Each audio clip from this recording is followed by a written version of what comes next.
Can the Acolyte show get any worse? Yes, indeed it can. So says actress Dafne Keen, who claims that the upcoming Disney Plus Star Wars series features, quote, a lack of guns.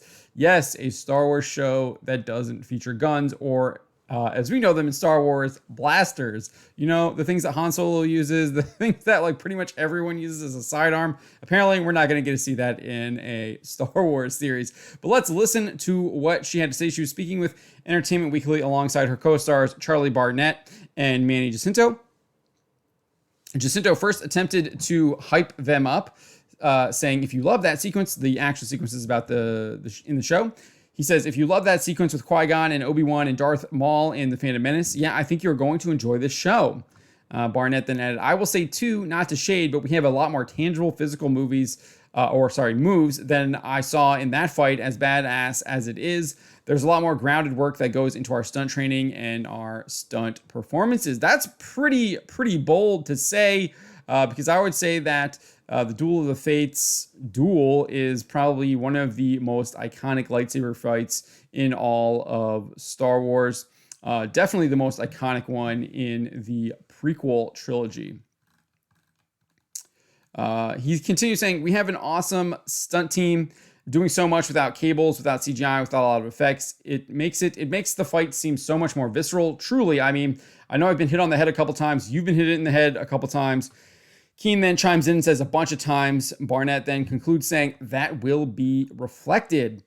Keen then said there's a lack of guns, which I personally, as someone who loves fighting and stunts and stuff, I love, because it gives you that body to body, that choreography, that dance feeling, and actually looks like a real fight as opposed to just I point and I shoot, which is kind of an easy cop out in a way. We get a lot of that body to body. So maybe there's just no troopers, there's no soldiers, there's no police, there's no security, there's no droids, there's nothing apparently that will be using blasters in this, and it's all Force users, Jedi and Sith, and they're only using lightsabers. But I just find it bizarre that there's going to be no blasters or guns or anything like that in Star Wars. I mean, that's a staple of Star Wars. I can't think of a series or a movie that didn't feature a blaster. They all have them. They've all been there. I mean, one of the most iconic scenes in the original Star Wars is Han shooting first and killing Greedo with his blaster. It's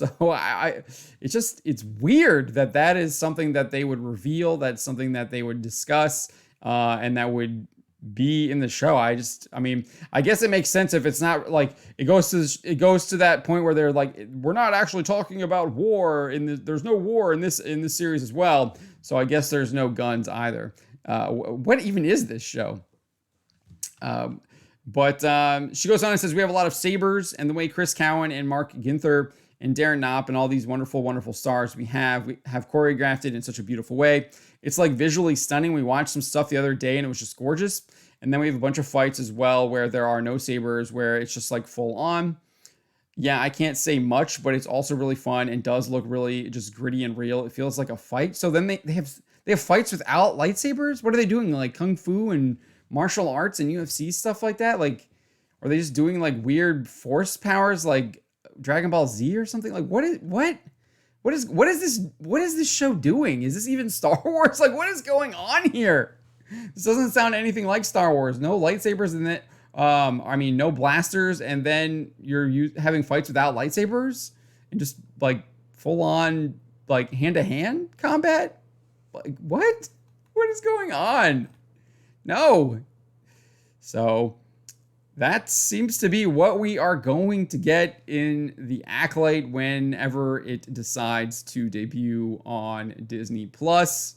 I definitely think I will be passing on this show. Maybe, I don't know, maybe I'll watch it just to roast it, because I definitely think this will be a show that needs to be roasted. Subscribe for more.